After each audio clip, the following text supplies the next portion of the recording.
Hello everyone, आप लोग कैसे हैं? आई होप कि आप लोग ठीक होंगे। तो चलिए, हम लोग पहले से 2 लेक्चर कंप्लीट कर चुके हैं चैप्टर 1 का, पार्ट 1 एंड पार्ट 2। उसके बाद पार्ट 3 की आज बारी है और पार्ट 3 हम लोग शुरू करेंगे, जो कि टुडे टॉपिक आज लिखा हुआ है अवतल दर्पण में किरण आरेख, अवतल दर्पण में प्रतिबिंब की स्थिति, उत्तल दर्पण में किरण आरेख, उत्तल दर्पण में प्रतिबिंब की स्थिति। फिर हम समझेंगे कि प्रतिबिंब किसे कहते हैं, प्रतिबिंब के कितने टाइप्स होते हैं और उनमें अंतर पढ़ेंगे, यानी डिफरेंस पढ़ेंगे।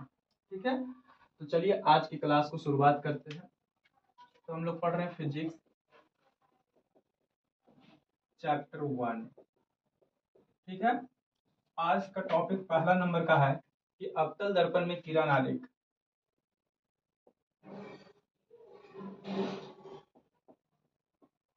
अवतल दर्पण में किरण आरेख, किरण आरेख।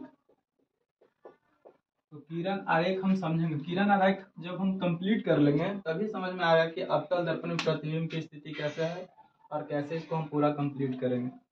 तो पहला नंबर हमारा ये है, आप लोग अवतल दर्पण पढ़े होंगे पीछे कि वैसा गोलीय दर्पण जिसके प्रवर्तक सतह, वैसा गोलीय दर्पण जिसका बाहरी सतह पर क्या किया हुआ हो, कलई किया हुआ हो। ये हमारा अवतल दर्पण है, बाहरी फेस पे कलई किया हुआ है, आंतरिक फेस रिफ्लेक्शन वाला है। ठीक है, तो अवतल दर्पण में किरण आरेख, तो ये पता है कि इसको पोल कहते हैं, इसको पता है कि फोकस कहते हैं, इसे भी पता है, हम बता चुके हैं पिछले क्लास में कि इसको सेंटर ऑफ कर्वेचर यानी कि सी, वक्ता त्रिज्या, वक्ता केंद्र कहते हैं। ठीक है, तो इसमें देखेंगे कि पहला हम अवतल दर्पण में किरण को कैसे चलाएंगे। अगर उतना क्लियर है, अगर चलाने आएगा, 4 किरण कंडीशन अगर चारों हम चलाने के लिए सीख जाते हैं तो सीखने के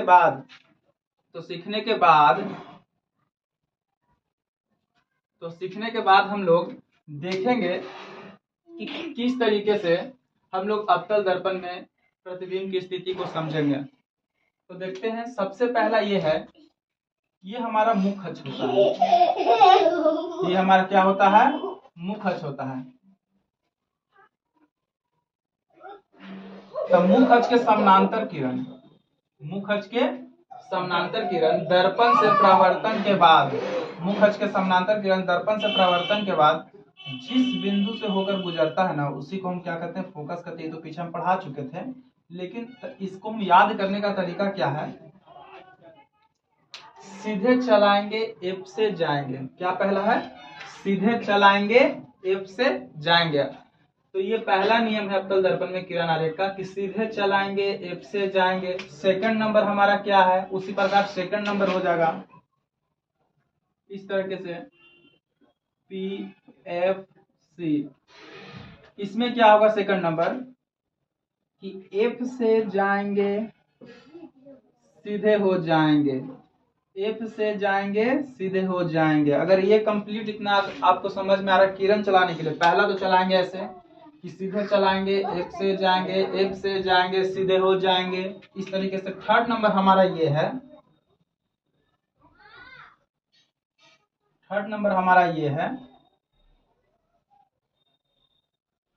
ये हमारा पोल हो जाएगा। उसी तरह से ये हमारा फोकस हो जाएगा, ये क्या हो जाएगा?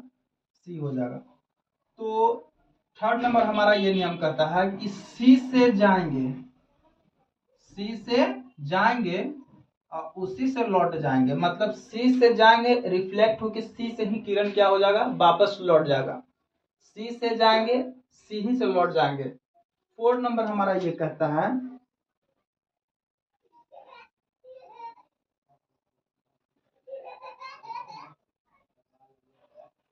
फोर्थ नंबर हमारा ये कहता है, आप लोग प्रकाश के प्रवर्तन के नियम पढ़े होंगे। प्रकाश के प्रवर्तन से आप क्या समझते? तो उसमें पढ़े होंगे कि देखिए, यहां से कोई किरण अगर ऐसे जाएगा तो ऐसे होके गुजरेगा। तो यहाँ पर कहेंगे कुछ कि आपतन कोण प्रवर्तन कोण बराबर हो जाएंगे। जस्ट लाइक देखिए तो जरा सा, ऐसे हम प्रकाश के प्रवर्तन से आप क्या समझते? तो उसमें समझे थे क्या कि जब प्रकाश की किरण किसी चिकनी तथा चमकीली सतह से टकराती है तो वह पहले वाले माध्यम में वापस हो जाती है। इस तरीके से हम लोग पढ़े थे। ठीक है, तो जस्ट लाइक अगर इसको फिगर को उठा के ऐसे रख देंगे तो जस्ट लाइक ऐसा ही दिखेगा। तो हमको समझ में आ रहा है कि ये वाला जो एंगल हमारा होता है, ये आपतन कोण है, ये प्रवर्तन कोण होता है। तो इसीलिए हम इसको कहेंगे 4 नंबर में कि आपतन कोण प्रवर्तन कोण बराबर हो जाएंगे। थोड़ा सा गौर कीजिए, ये वाला जो हमारा किरण है, लग रहा है ना कि ये वाला किरण इधर से ऐसे ना आके लग रहा है कि इस तरीके से हमारा पीछे है, इस तरह से क्या है, पीछे से आ रहा है। ये किरण हमारा क्या है, पीछे से आ रहा है। तो इस तरह से फिगर हमको दिमाग में रखना है। पहला फिर से हम कंप्लीट कर रहे हैं।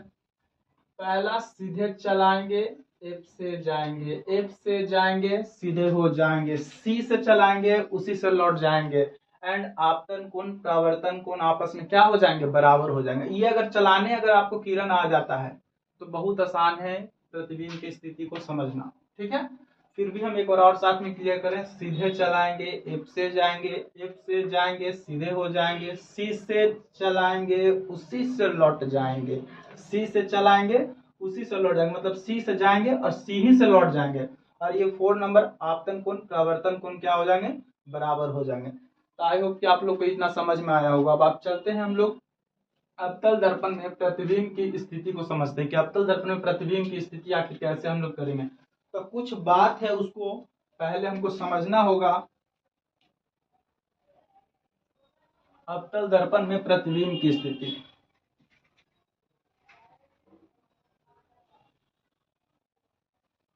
देखते हैं अवतल दर्पण में प्रतिबिंब की स्थिति कैसे करेंगे। अवतल दर्पण में प्रतिबिंब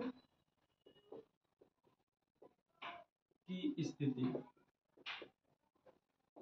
अवतल दर्पण में प्रतिबिंब की स्थिति, तो कुछ मेन बात है उसको पहले समझना पड़ेगा।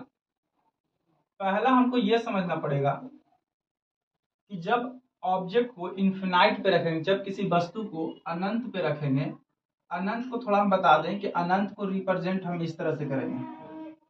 अनंत को हम लोग शॉर्ट फॉर्म में ऐसे लिखते हैं, इन्फिनाइट इसको पढ़ा जाता है। क्या पढ़ा जाता है, चाहे ऐसे लिख देंगे तो समझना है कि अनंत है, इसको इन्फिनाइट कहा जाता है, इसका कोई अंत नहीं होता है। तो पहला नंबर की कोई यदि ऑब्जेक्ट को, किसी ऑब्जेक्ट को यदि हम इन्फिनाइट पे रखेंगे तो उसका प्रतिबिंब कहाँ बनेगा। तो किसी ऑब्जेक्ट को जब हम, किसी वस्तु को जब इन्फिनाइट यानी अनंत पे रखेंगे तो उसका प्रतिबिंब जो है फोकस पे बनेगा। क्या बनेगा, फोकस पे। और जब किसी ऑब्जेक्ट को फोकस पे रखा जाएगा तो उसका प्रतिबिंब इन्फिनाइट पे बनेगा। ठीक है, इस तरीके से, मतलब अनंत पे ऑब्जेक्ट होगा तो उसका प्रतिबिंब फोकस पे बनेगा, अगर फोकस पे ऑब्जेक्ट होगा तो उसका प्रतिबिंब इन्फिनाइट पे बनेगा यानी अनंत पे बनेगा। ठीक है, उसी प्रकार दूसरा हमारा कंडीशन होगा कि जब ऑब्जेक्ट को इन्फिनाइट और सी के बीच में, इन्फिनाइट और सी यानी सेंटर ऑफ कर्वेचर के बीच में जब रखा जाता है तो उसका प्रतिबिंब जो होता है सी और एफ के बीच बनेगा, सी और एफ के बीच बनेगा। अगर सी और एफ के बीच, सी और एफ के बीच में प्रतिबिंब, यदि अगर हम ऑब्जेक्ट को सी और एफ के बीच में रखें तो उसका प्रतिबिंब अनंत और सी के बीच बनेगा। ठीक है, इस तरीके से ये याद करना पड़ेगा। 3-4 बात है उसको कंप्लीट करना पड़ेगा। अगर वो कंप्लीट होता है तो आपको प्रतिबिंब की कंडीशन को समझना बहुत आसान हो जाएगा। और देखिए कैसे हम लोग इसको उड़ाते हैं। जब किसी ऑब्जेक्ट को सी पर यानी सेंटर ऑफ कर्वेचर पर रखा जाएगा तो उसका प्रतिबिंब सी पर ही बनेगा। ठीक है, अगर किसी ऑब्जेक्ट का प्रतिबिंब सी के बाद सी एफ के बीच में, तो हम बता ही दिए इसके बाद, अगर हम किसी ऑब्जेक्ट को पी और एफ के बीच रखते हैं तो उसका प्रतिबिंब दर्पण के पीछे बनेगा, दर्पण के पीछे बनेगा। कंप्लीट है इतना। और इसको हम समझे का प्रयास करते हैं कि वो आखिर है क्या, कैसे इसको हम यूज करेंगे, कैसे लाएंगे। तो ये 4 पॉइंट यदि आपको याद है तो प्रतिबिंब, अवतल दर्पण में प्रतिबिंब के कंडीशन को समझना बेहद क्या है, आसान है। इसको समझने के लिए आपको ये 4 लाइन और अवतल दर्पण में किरण आरेख कराए हैं वो कंप्लीट होना अनिवार्य है। अगर वो कंप्लीट होगा तो आपको समझना बहुत आसान हो जाएगा। ठीक है, तो सबसे पहले हम समझते हैं अवतल दर्पण है क्या था। अवतल दर्पण यहाँ पर देखते हैं, ऐसा अवतल दर्पण होता है। ये ट्रिक है, ये दिमाग में आपका रहेगा तो बहुत इजीली आप बना पाइएगा। ये हमारा पी हो गया, ये एफ हो गया एंड सी हो गया। ध्यान दीजिए, अभी इतना समझना है कि किसी ऑब्जेक्ट को इन्फिनाइट पे रखेंगे। अगर इन्फिनाइट है तो ये इन्फिनाइट पे रखेंगे तो उसका प्रतिबिंब फोकस पे बनेगा। अगर फोकस पे ऑब्जेक्ट को रखेंगे तो उसका प्रतिबिंब इन्फिनाइट पे बनेगा। अगर इन्फिनाइट और सी के बीच में किसी ऑब्जेक्ट, ये हमारा इन्फिनाइट है, ये सी है, तो इन दोनों के बीच में अगर यहाँ ऑब्जेक्ट रखेंगे तो उसका प्रतिबिंब यहाँ बनेगा, अगर यहाँ ऑब्जेक्ट रखेंगे तो इसका प्रतिबिंब यहाँ बनेगा। अगर किसी ऑब्जेक्ट को अगर सी पर रखेंगे तो उसका प्रतिबिंब सी पर ही बनेगा। अगर किसी ऑब्जेक्ट को पी और एफ के बीच हम रखें, पी और एफ के बीच रखें तो उसका प्रतिबिंब बिहाइंड द मिरर यानी दर्पण के पीछे बनेगा, दर्पण के पीछे बनेगा। तो वो कैसे बनेगा उसको दिमाग में हम रखेंगे और उसको बारी बारी से हम समझाने का प्रयास करेंगे, लेकिन कुछ थोड़ा सा पहले ट्रिक है उसको कंप्लीट कीजिए। अगर सी पर ऑब्जेक्ट रखेंगे ना तो उस पर प्रतिबिंब उसका जो होगा ना, प्रतिबिंब वस्तु के साइज के बराबर होगा, यानी कि प्रतिबिंब का आकार बराबर होगा। मतलब जितना बड़ा वस्तु होगा उतना ही बड़ा क्या होगा, प्रतिबिंब होगा। अगर इधर ऑब्जेक्ट रखेंगे तो छोटा प्रतिबिंब बनेगा। कैसा बनेगा, छोटा। अगर इस तरफ ऑब्जेक्ट चला गया तो कैसा बनेगा, वस्तु से बड़ा बनेगा। बात समझिए। अगर किसी ऑब्जेक्ट को सी के इस तरफ रखते हैं, वस्तु जितना बड़ा है उससे छोटा हमारा प्रतिबिंब बनेगा।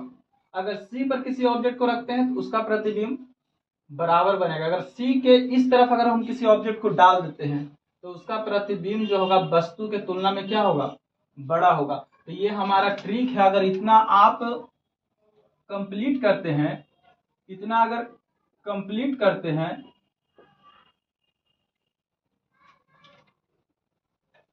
इस तरह से हमारा ट्रिक है। अगर इस ट्रिक को आप फॉलो करते हैं और कंप्लीट करते हैं तो आप विश्वास मानिए आपको प्रतिबिंब की स्थिति समझना बेहद आसान हो जाएगा। आप खुद भी बोल सकते हैं, जैसे हम बोल दिए किसी वस्तु को इन्फिनाइट पर रखेंगे तो बताओ जी उसका प्रतिबिंब कहाँ बनेगा। तो किसी वस्तु को जब हम इन्फिनाइट पर रखेंगे तो उसका प्रतिबिंब कहाँ बनेगा, तो यह बता रहा है कि जब किसी वस्तु को इन्फिनाइट पर रखेंगे तो उसका प्रतिबिंब फोकस पर बनेगा। तो इन्फिनाइट तो इधर होता है, तो हम बताएं कि जब किसी वस्तु को इन्फिनाइट पर रखेंगे तो उसका प्रतिबिंब फोकस पर बनेगा। कैसा बनेगा, तो वस्तु के तुलना में छोटा बनेगा। कैसा बनेगा, छोटा बनेगा। और एक बात और ध्यान रखना है कि जब वस्तु एफ से इधर रखा हुआ हो तो उसका प्रतिबिंब वास्तविक उल्टा बनेगा। कैसा बनेगा, वास्तविक उल्टा। और अगर एफ के इस तरफ हम ऑब्जेक्ट को रख दें या वस्तु को रख दें तो कैसा बनेगा, काल्पनिक सीधा बनेगा। कैसा बनेगा, सीधा। तो चलिए इसको हम समझने का प्रयास करते हैं। जब वस्तु को अगर हम इन्फिनाइट पर रखेंगे तो उसका प्रतिबिंब कहाँ बनेगा, तो ध्यान दीजिए, जब किसी वस्तु को इन्फिनाइट पर रखा जाएगा तो उसका प्रतिबिंब फोकस पर बनेगा। कैसा बनेगा, इन्फिनाइट तो इधर है तो फोकस पे बनेगा, वास्तविक उल्टा बनेगा और वस्तु से कैसा बनेगा, छोटा बनेगा। उसी तरह से अगर हम मान लिया जाए वस्तु को सी पर रखें तो जब किसी वस्तु को सी पर रखा जाता है तो उसका प्रतिबिंब सी पर ही बनेगा, वास्तविक उल्टा, और वस्तु का कैसा बनेगा, बराबर बनेगा। ठीक है। अगर किसी तरह से ऑब्जेक्ट को हम देखें कि P और F के बीच रखते हैं तो P और F के बीच में हम रखेंगे किसी ऑब्जेक्ट को, प्रतिबिंब वस्तु रखेंगे तो उसका प्रतिबिंब जो होगा, जब किसी वस्तु को P और F के बीच में रखा जाता है तो उसका प्रतिबिंब दर्पण के पीछे बनेगा, काल्पनिक सीधा बनेगा और वस्तु से कैसा बनेगा, बड़ा बनेगा। इस पर हमको काम करना। अगर ये समझ में आ रहा है तो बढ़िया बात है। तो चलिए पहला कंडीशन हम स्टार्ट करते हैं, अवतल दर्पण में प्रतिबिंब की स्थिति। तो अवतल दर्पण में प्रतिबिंब की स्थिति में पहला नंबर हम स्टार्ट करें, वस्तु को कहाँ रखना, जब वस्तु कहाँ हो, अनंत पे हो, अनंत पर हो। तो सबसे पहले अवतल दर्पण में पढ़ रहे तो सबसे पहले एक हम क्या बनाएंगे, अवतल दर्पण बनाएंगे इस तरीके से, और उस पर हम नामकरण करेंगे, यानी कि इसको हम पोल कहते हैं, इसको फोकस कहते हैं, इसको हम क्या कहते हैं, सी कहते हैं, यानी सेंटर ऑफ कर्वेचर कहते हैं। तो इसको शॉर्ट में हम लोग पेप्सी का नाम दिए हैं। क्या नाम दिए हैं, पेप्सी, PFC। शॉर्ट में इसको हम पेप्सी भी याद रख सकते हैं कि पेप्सी से दिमाग में PFC। तो जब वस्तु को इन्फिनाइट पर रखें तो इन्फिनाइट को तो हम रिप्रेजेंट नहीं कर सकते हैं, तो हमको ऐसा मानना होगा कि ये जो वस्तु जो है इन्फिनाइट पर बहुत इधर रखा हुआ है और ये किरण वहां से वस्तु से होकर ऐसे आ रहा है, तो पता है जब आ रहा है वस्तु तो हमको पता है कि सीधे जब जाते हैं, इसके सीधे जाते हैं तो कहाँ से होकर गुजरते हैं, फोकस से होकर गुजरते हैं। तो फोकस से इसको हम गुजार देंगे। ठीक है, इस तरीके से। तो प्रतिबिंब चलाने, किसी भी प्रतिबिंब बनाने के लिए कम से कम 2 किरण चलाना अनिवार्य है। तो हमको पता है कि जब वस्तु इन्फिनाइट पर होता है तो उसका प्रतिबिंब फोकस पर बनता है। तो फोकस पर और किरण कौन चलाएंगे तो कट जाएगा। 4 हम बताए थे कि सीधे चलाएंगे, एफ से जाएंगे, एफ से जाएंगे सीधे हो जाएंगे, सी से चलाएंगे उसी से लौट जाएंगे। और 4 नंबर बताए थे आपतन कोण परावर्तन कोण आपस में क्या हो जाएंगे, बराबर हो जाएंगे। तो देखिए, तो पहला तो चला देंगे सीधे चलाएंगे एफ से जाएंगे, दूसरा है कि एफ से जाएंगे सीधे हो जाएंगे। तो देखिए अगर हम एफ से ऐसे जाएंगे तो नहीं जा सकते क्योंकि इन्फिनाइट पर तो वहां से जाना बड़ा मुश्किल है, तो ये वाला किरण चलेगा नहीं। और सी से चलाएंगे तो इधर कट जाएगा, और आपतन कोण परावर्तन कोण करेंगे तो इधर ही कट जाएगा। हमको फिर से क्या करना पड़ेगा, इसी किरण को सीधे चलाएंगे और एफ से जाएंगे, सीधे चलाएंगे एफ से जाएंगे। देखिए यहाँ पे काट रहा है, सीधे गए और फिर से एफ पे चले गए। तो इसका लिखाएगा नीचे में क्या, जब वस्तु अनंत पे हो तो उसका प्रतिबिंब फोकस पे वास्तविक उल्टा और वस्तु से कैसा बनेगा, छोटा बनेगा। लिखने के लिए बात आएगा, नीचे का इसका डाटा लिखना हो तो कैसे लिखेंगे, जब वस्तु अनंत पे हो तो उसका प्रतिबिंब फोकस पे क्योंकि कटा इसलिए फोकस पर वास्तविक उल्टा और वस्तु से कैसा बनेगा, छोटा बनेगा। इस तरीके से हमको चलना होगा। फिर इसी प्रकार सेकंड नंबर की बात होगी, जब वस्तु को अनंत और सी के बीच रखा जाए। तो चलिए उसको भी हम लोग देख लेते हैं। जब वस्तु को कहाँ रखा जाए, अनंत और सी के बीच रखा जाए। जब वस्तु को अनंत और सी के बीच हो, अनंत और सी के बीच हो, ये हमारा सेकंड नंबर हो गया। तो उसी प्रकार एक फिर अवतल दर्पण बनाएंगे, इस तरह से चलाएंगे, पेप्सी पियाएंगे इसको बढ़िया से इस तरीके से। तो पहला एक किरण सब में कॉमन है कि सीधे चलाएंगे एफ से जाएंगे, एकदम कोई में डाउट नहीं रखना, सब में ये किरण कॉमन चलेगा। बाकी 3 किरण उस पर डिसाइड हो कि हमको कहाँ बनाना है। तो पहला तो चलाएंगे कि सीधे चलाएंगे एफ से जाएंगे, यहाँ तक कंप्लीट। हम सीधे चलाएंगे एफ से जाएंगे, तो एफ से चल दिए। हमको पता है कि अनंत और सी के बीच में ऑब्जेक्ट को रखा जाएगा। तो सबसे पहले अनंत और सी के बीच में हम कोई ऑब्जेक्ट रख देते हैं। यहाँ पे ऑब्जेक्ट इस तरह से रख दिए और यहाँ से किरण निकला और एफ से होकर चला गया, ठीक है। तो पता है कि उसका प्रतिबिंब सी और एफ के बीच में बनता है, यानी सी और एफ के बीच में बनता है, मतलब इधर कहीं पर कटना चाहिए था। अब कौन सा किरण आखिर हम चलाएंगे कि सी और एफ के बीच में चल जाए। तो पहला किरण तो चला देंगे, सीधे जाएंगे, सीधे चलाएंगे एफ से जाएंगे। दूसरा का है कि एफ से जाएंगे सीधे हो जाएंगे, तो एफ से जाएंगे तो यही काट देगा मुश्किल, एफ से जाएंगे सीधे हो जाएंगे। तो एफ से अगर मान लीजिए यहाँ पर आए और सीधे हो जाएंगे तो यहाँ पर देखिए प्रतिबिंब कहीं पे इधर आके काट देगा। फिर तीसरा है कि सी से चलाएंगे और उसी से लौट जाएंगे। सबसे बढ़िया ये है कि सी से चलाएंगे उसी से लौट जाएंगे। तो देखिए, तो हम यही वाला चला देते हैं।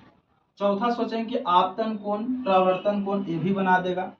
उससे अच्छा है कि हमको सी वाला सबसे आसान दिखा, सी से चलाएंगे और उसी से लौट जाएंगे। तो देखिए यहाँ पे आसपास में काट दिया तो ये बिल्कुल बीचों बीच बन गया है। तो ध्यान दीजिए, अब लिखेंगे कैसे कि जब वस्तु अनंत और सी के बीच हो। तो ध्यान दीजिए, जब वस्तु अनंत और सी के बीच हो तो उसका प्रतिबिंब कहाँ बनेगा, सी और एफ के बीच में। जब वस्तु अनंत और सी के बीच हो तो उसका प्रतिबिंब सी और एफ के बीच बनेगा। कैसा बनेगा, वास्तविक में तो बनेगा लेकिन कैसा होगा, उल्टा। देखो वस्तु ऊपर है, प्रतिबिंब कहाँ है, नीचे है, तो वास्तविक उल्टा। और देखिए सी से इधर जो कि ऑब्जेक्ट रखा है, तो सी से इधर रखा रहेगा तो कैसा बनेगा, छोटा बनेगा। मतलब वस्तु जितना बड़ा है ना, वस्तु जितना बड़ा है उससे छोटा यहाँ पर प्रतिबिंब बनेगा। देखिए यहाँ पे इतना छोटा प्रतिबिंब है, वस्तु बड़ा है। तो ध्यान देना, जब वस्तु अनंत और सी के बीच हो तो उसका प्रतिबिंब सी और एफ के बीच में वास्तविक उल्टा और वस्तु से कैसा बनेगा, छोटा बनेगा। वस्तु से कैसा बनेगा, छोटा बनेगा। तो चलिए इसको भी हम लोग समझें, फिर से हम कंप्लीट करने का कोशिश कर रहे हैं। जब वस्तु अनंत और सी के बीच हो तो उसका प्रतिबिंब सी और एफ के बीच वास्तविक उल्टा और वस्तु से छोटा बनेगा, क्योंकि छोटा देखने में भी लग रहा था, छोटा बना है यहाँ। तो यहाँ तक कंप्लीट है। अब चलते हैं तीसरा नंबर। देखिए अब वस्तु पहले इन्फिनाइट पर रखे, अनंत सी के बीच में, अभी किसकी बारी है, सी पर रखेंगे। फिर सी के बाद कहाँ रखेंगे, एफ, सी के बीच में रखेंगे, फिर एफ पर रखेंगे, फिर पी और एफ के बीच में रखेंगे। सब कंडीशन हम कंप्लीट करते चल रहे हैं, ठीक है।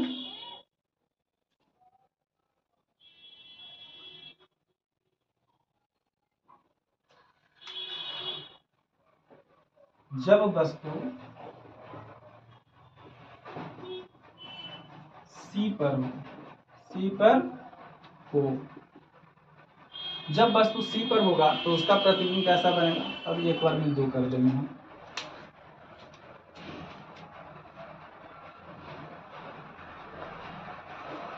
जब सी पर रख देंगे तो 4 नंबर क्या कहेगा, जब वस्तु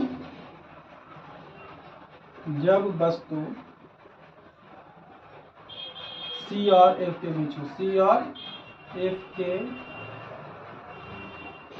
बीच हो, दोनों कंडीशन साथ साथ में। और आप लोग खुद साथ साथ में दिमाग लगाते थोड़ा सा चलिएगा ऊपर देख के, क्योंकि ऊपर सारा मटेरियल लिखा हुआ है। तो सबसे पहले अवतल दर्पण में किरण आरेख चला था, अवतल दर्पण बनाएंगे, फिर उसको क्या करेंगे, पेप्सी पियाएंगे, ठीक है, पेप्सी पिया दिया। और उसके बाद पहला किरण सब में कॉमन है, सीधे चलाएंगे एफ से जाएंगे, लेकिन वस्तु पहले कहाँ रखा हुआ है, सी पे, तो वस्तु हम सी पे एक रख लेते हैं, ठीक है। और यहाँ से किरण ऐसे चलाते, सीधे चलाएंगे एफ से जाएंगे, इसमें कोई दुमत नहीं रखना, एकदम डायरेक्ट यही रखना है, सीधे चलाएंगे, सीधे चलाएंगे एफ से जाएंगे, ठीक है, सीधे चलाएंगे एफ से जाएंगे, ठीक है। इस तरीके से सीधे चलाएंगे एफ से जाएंगे, स्केल नहीं है तो सीधा नहीं बन रहा है। फिर उसके बाद हमको काटना है, क्योंकि जब वस्तु सी पर होता है तो उसका प्रतिबिंब सी पर बनता है, तो कटना चाहिए आसपास में यहाँ पे, तो यहाँ पे कटना चाहिए। तो कौन सा किरण चलाएंगे, तो दूसरा किरण है कि एफ से जाएंगे सीधे हो जाएंगे, वो भी काट देगा, एफ से जाएंगे सीधे हो जाएंगे। तीसरा का है कि सी से चलाएंगे, तो पॉसिबल नहीं कि सी से हम चलावेंगे तो कटेगा, इधर इधर कट जाएगा कहीं पे। फिर आपतन कोण परावर्तन कोण बराबर हो जाएंगे, तो दोनों में से हम दो कंडीशन चला सकते हैं, या तो एफ से जाएंगे सीधे हो जाएंगे, या तो आपतन कोण परावर्तन कोण आपस में बराबर करेंगे, ठीक है। तो हम यहाँ पे क्या कर रहे हैं, एफ से जाएंगे, एफ से जाएंगे और सीधे हो जाएंगे, लेकिन काट नहीं रहा, स्केल नहीं है, यहाँ पर थोड़ा सा मुश्किल हो रहा है, बोर्ड पे काम कर रहे हैं। तो देखिए एफ से जाएंगे सीधे हो जाएंगे, फिर चढ़ा हो रहा है, सीधे हो जाएंगे, लगभग आसपास में क्या कर रहा है, काट दे रहा है, लगभग आसपास में क्या कर रहा है, काट दे रहा है। तो आसपास में काट दे रहा है, तो हम कहेंगे कि जब वस्तु सी पर हो तो उसका प्रतिबिंब सी पर ही वास्तविक उल्टा और वस्तु का कैसा बनेगा, बराबर बनेगा। जब वस्तु सी पर हो तो उसका प्रतिबिंब सी पर ही वास्तविक उल्टा और वस्तु के बराबर बनेगा, ठीक है। एंड आते हैं जब वस्तु को हम कहाँ रखेंगे,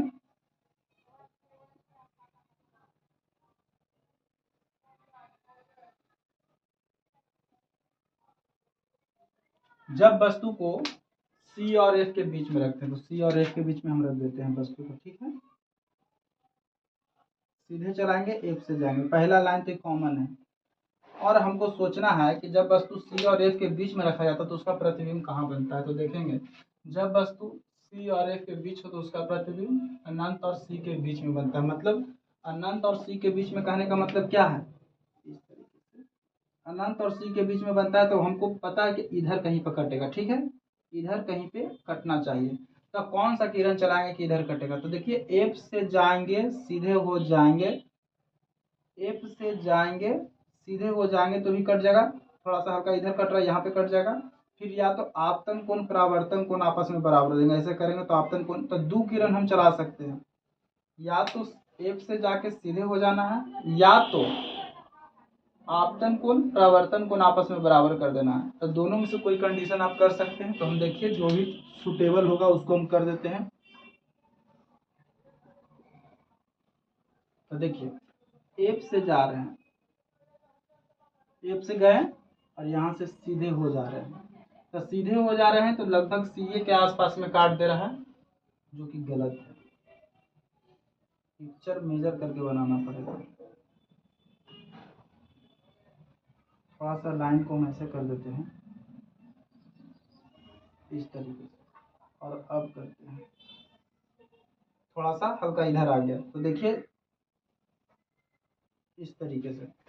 तो जब वस्तु को सी और एफ के बीच हो, जब वस्तु सी और एफ के बीच हो तो उसका प्रतिबिंब अनंत और सी के बीच में होगा, कैसा होगा तो वास्तविक उल्टा होगा, क्योंकि अभी वस्तु जो है एफ के इधर ही रखा होगा तो वास्तविक उल्टा होगा। और वस्तु से कैसा होगा तो देखिए वस्तु हम कहाँ रखें, सी के इस तरफ रखें तो वस्तु से कैसा बनेगा, बड़ा बनेगा। जितना बड़ा वस्तु है उससे बड़ा हमारा क्या होगा, प्रतिबिंब होगा। तो इस तरीके से हम कर सकते हैं, ठीक है। उसके बाद हम लोग आते हैं नेक्स्ट।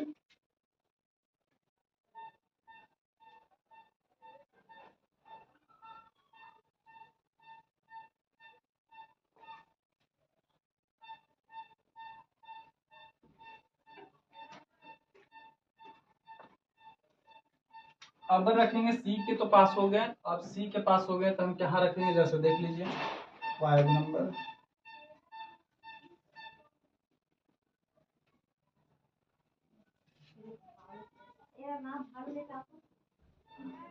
पहला नंबर ये करेंगे, अब वस्तु को देखिए सी तक रख दिए, सी एफ के बीच में भी रख दिए, अब कहाँ रखेंगे, एफ पे रखेंगे। तो जब वस्तु को हम एफ पे रख देते हैं, जब वस्तु कहाँ हो, जब वस्तु एफ पर हो, रख दी। अब सीधे चलाएंगे एफ से जाएंगे, ये तो कॉमन लाइन सरकारी लाइन हम पहले ही बताए हैं। सीधे चलाएंगे एफ से जाएंगे, और जब हम इतना दूर तक आ गए हैं तो हमको पता है कि जब वस्तु सी और एफ पर हो, जब वस्तु कहाँ हो, एफ पे हो, तो उसका प्रतिबिंब इन्फिनाइट पे बनता है। तो यहाँ से आपतन कोण परावर्तन कोण बराबर कर देंगे। तो आपतन कोण परावर्तन कोण जब आपस में बराबर होते हैं, हम मान के ऐसा चलते कि ये जाके कहीं अनंत पे कटेगा, इसीलिए इसका क्या होगा, अनंत पे बनेगा। जब वस्तु एफ पर हो तो उसका प्रतिबिंब, जब वस्तु एफ पर हो तो उसका प्रतिबिंब अनंत पर, वास्तविक उल्टा, और वस्तु से कैसा बनेगा, बड़ा बनेगा, ठीक है। उसी प्रकार यहाँ है 6 नंबर।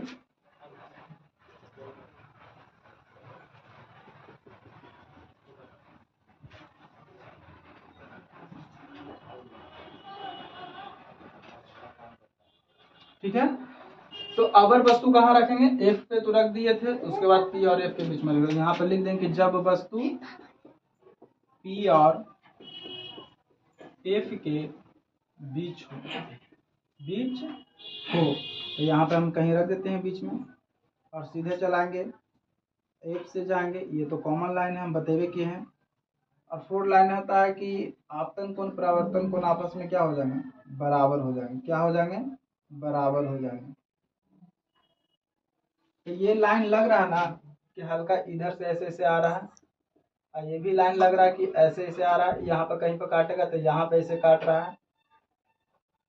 तो ध्यान दीजिए दर्पण के पीछे काट रहा है, तो ध्यान दीजिए कि जब वस्तु पी और एफ के बीच हो तो उसका प्रतिबिंब दर्पण के पीछे कैसा, एफ की इधर रखे तो काल्पनिक सीधा, और वस्तु से कैसा, बड़ा। देखिए वस्तु इतना छोटा है, प्रतिबिंब इतना बड़ा है, तो वस्तु से बिल्कुल यहाँ पर बड़ा है। तो ध्यान रखना कि जब वस्तु पी और एफ के बीच हो तो उसका प्रतिबिंब दर्पण के पीछे काल्पनिक सीधा और वस्तु से कैसा बनेगा, बड़ा बनेगा।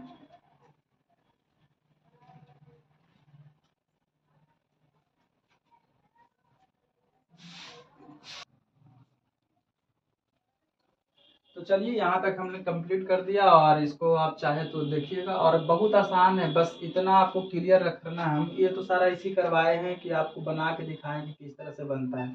आप चाहें तो एकदम बिल्कुल डायरेक्ट डायरेक्ट आपसे डायरेक्ट ऑब्जेक्टिव पूछा जाता है, किस तरीके से पूछा जाता है जैसा उसको हम बता देते हैं।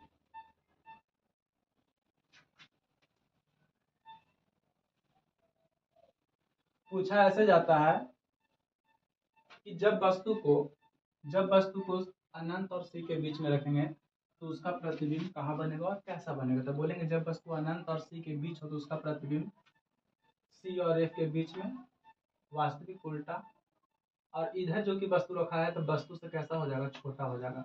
जब वस्तु सी पर हो तो उसका प्रतिबिंब वास्तविक सी पर ही बनेगा, वास्तविक उल्टा वस्तु के बराबर। जब पी और एफ के बीच हो तो पी और एफ, जब वस्तु पी और एफ के बीच हो तो उसका प्रतिबिंब दर्पण के पीछे काल्पनिक सीधा और वस्तु से कैसा, बड़ा। इस तरीके से पूछेगा बहुत, जो कि आसान है समझना और करना भी। तो आप पर इसको अगर इस ट्रिक को आप फॉलो करके अगर चाहेंगे कि हम माइंड में ही रीड कर लें या माइंड में ही पढ़े तो बिल्कुल कर सकते हैं, कोई दिक्कत की बात है, एकदम आसानी से आप कर सकते हैं। तो हम कंडीशन 6 बताए अवतल दर्पण में, उसी प्रकार हम लोग देखेंगे उत्तल दर्पण में प्रतिबिंब की स्थिति। लेकिन उसको समझने से पहले हमको समझना पड़ेगा उत्तल दर्पण में किरण आरेख, उत्तल दर्पण में किरण आरेख। तो उत्तल दर्पण में किरण आरेख जो कि अवतल दर्पण जैसा नहीं, उसमें इसमें तो 6 कंडीशन बनता है ना, उसमें सिर्फ 2 ही कंडीशन बनता है प्रतिबिंब की स्थिति में, लेकिन किरण चलाने के लिए इसमें भी 4 है। तो उत्तल दर्पण में किरण आरेख, कैसे किरण आरेख हम खींचेंगे, कैसे किरण खींचेंगे देख लेते हैं। तो उसी प्रकार पहला इसमें है, पहले तो उत्तल दर्पण बनाएंगे, अंदर से रंगा हुआ था तो अंदर से रंगेंगे, पेप्सी पिया दो। फिर उसी प्रकार इसका दूसरा कंडीशन भी बना देते हैं, लगले लगले सब सारा कंप्लीट करा देते हैं एक ही बार में। एक उत्तल दर्पण ऐसे बनाना है, PFC। थर्ड नंबर उत्तल दर्पण, 4 कंडीशन इसमें भी होता है इस तरीके से, PFC। 4 नंबर ये भी होता है, 4 कंडीशन। इस तरह से उत्तल दर्पण बनाएंगे, PFC। ये सारा कर देंगे जैसे अवतल दर्पण में पढ़ते थे। अब इसमें ये समझना है कि किरण किधर से चलाएंगे, इधर से चलाएंगे कि इधर से, तो जहां पर पॉलिश नहीं किया हुआ रहेगा उधर से चलाएंगे। तो अवतल में पढ़े थे कि सीधे चलाएंगे, एफ से जाएंगे तो डॉट डॉट लाइन, क्योंकि अंदर हम जा नहीं सकते तो डॉट डॉट लाइन से दिखाएंगे कि अंदर ऐसा इमेज बनेगा। तो सीधे चलाएंगे, एफ से जाएंगे। दूसरा बताना है कि सीधे एफ से जाएंगे, यहाँ पे से एफ से जाएंगे और सीधे हो जाएंगे। और तीसरा नंबर हमारा ये है, सी से चलाएंगे, उसी से लौट जाएंगे। तो देखिए सी से चला रहे हैं, सी से चलाएंगे और उसी से लौट जाएंगे, मतलब सी से चलाएंगे उसी से लौट जाएंगे। और चौथा नंबर है कि आपतन कोण परावर्तन कोण बराबर हो जाएंगे। तो यहाँ से ऐसे आपतन कोण, ये परावर्तन कोण, ऐसे आया ये परावर्तन। ये लग रहा है कि इधर से लाइन आ रहा है तो इसको ऐसे से डॉट डॉट लाइन से मिला देंगे। तो वही है, यहाँ पे सीधे चलाएंगे एफ से जाएंगे, सीधे हो जाएंगे, सी से चलाएंगे उसी से लौट जाएंगे, सी से चलाएंगे उसी से लौट जाएंगे, और आपतन कोण परावर्तन कोण बराबर हो जाएंगे। तो ये हो गया उत्तल दर्पण में किरण आरेख। क्या हो गया? उत्तल दर्पण में किरण आरेख। तो देख लेते, यहाँ तक समझने में तो कोई परेशानी होगा नहीं। उसी प्रकार फिर प्रतिबिंब के कंडीशन हम लोग समझ लेंगे। चलिए देखिए, अवतल जितना समय नहीं लगा, इसमें बहुत तेजी से हम लोग कर लेंगे।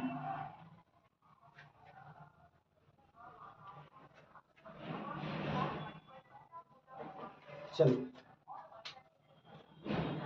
तो अवतल दर्पण में प्रतिबिंब की स्थिति, अवतल दर्पण में प्रतिबिंब की स्थिति। तो देखते हैं अवतल दर्पण में प्रतिबिंब की स्थिति आखिर है कैसा। तो सबसे पहले तो हमको ये समझना पड़ेगा उत्तल दर्पण में प्रतिबिंब की स्थिति, अवतल में नहीं उत्तल में। तो ध्यान दीजिए,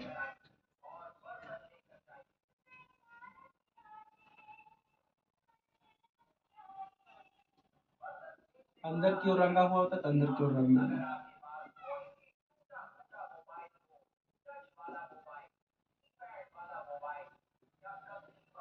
इस तरीके से।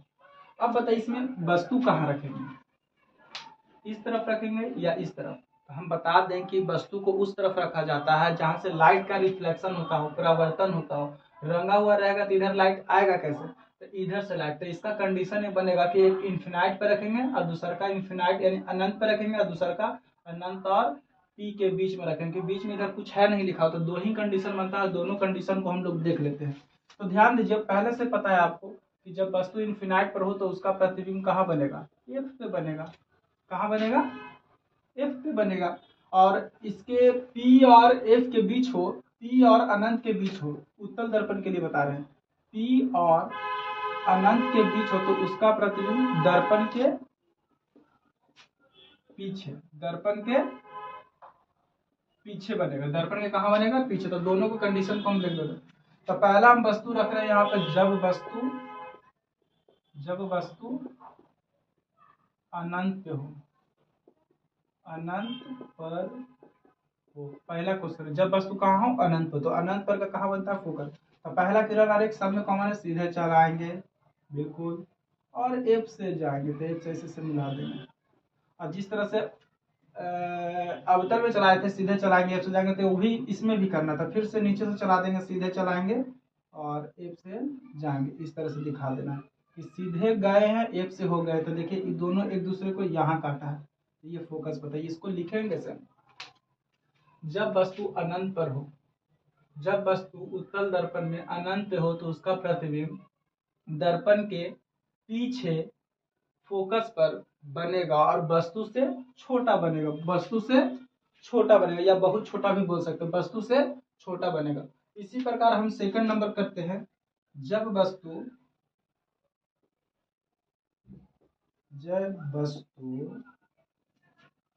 अनंत और पी के बीच हो, पी के बीच हो, एक पहले उत्तल दर्पण बना देंगे।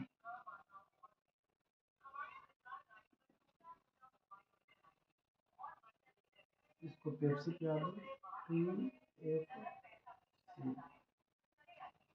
तो जब वस्तु अनंत इधर है, अपी है, तो इन दोनों के बीच में हम कहीं पर भी एक वस्तु ले रहे हैं, इस तरह से ले लिए। तो पहला लाइन है कि सीधे चलाएंगे एफ से जाएंगे। ये तो लाइन में कोई कमी नहीं होना चाहिए, सीधे चलाएंगे एफ से जाएंगे तो बिल्कुल सही है। और हमको पता है जहां तक कि कहीं पर रखेंगे, तो अब बताइए सी से चलाएंगे तो कहीं पर काट सकता है। सी से चलाएंगे तो देखो सी से यहाँ से चलाएंगे और उसी से लौट जाएंगे तो यहाँ पर काटेगा। फिर एक वो है सेकंड नंबर की एफ से जाएंगे सीधे हो जाएंगे, तो ये तो नहीं होगा। सी वाला हो सकता है, या तो फिर आपतन कोण परावर्तन कोण बराबर हो जाएंगे। तो आपतन कोण परावर्तन कोण कैसे बताए थे कि यहाँ से ऐसे आता है, ऐसे आता है, ऐसे रहता है, एक डॉट डॉट लाइन से पीछे भागता है। तो यहाँ से आपतन कोण परावर्तन कोण क्या कर देंगे, ऐसे यहाँ से और ऐसे, और यहाँ पर आपतन कोण परावर्तन कोण क्या हो गया, बराबर हो गया। तो यहाँ पर लगभग क्या किया है, काटा है। तो इसका कंडीशन लिखा है कैसे, जब वस्तु अनंत और पी के बीच हो तो उसका प्रतिबिंब पी और एफ के बीच दर्पण के पीछे और वस्तु से छोटा बनेगा। इस तरीके से हम कर सकते हैं। जब वस्तु अनंत और पी के बीच हो तो उसका प्रतिबिंब दर्पण के पीछे पी और एफ के बीच और वस्तु से छोटा बनेगा। इस तरीके से हम यहाँ पर कंप्लीट कर देते हैं। तो ये हो गया आपका क्या क्या पढ़ा दिया। अवतल दर्पण में किरण आरेख, अवतल दर्पण में प्रतिबिंब की स्थिति, उत्तल दर्पण में किरण आरेख, उत्तल दर्पण में प्रतिबिंब की स्थिति। दो टॉपिक और है, प्रतिबिंब किसे कहते हैं और इसके प्रकार क्या है और इसमें अंतर। लेकिन हमको ऐसा लग रहा है क्लास का लेक्चर जो है काफी ज्यादा लंबा हो गया है। क्या हो गया है, लंबा हो गया है।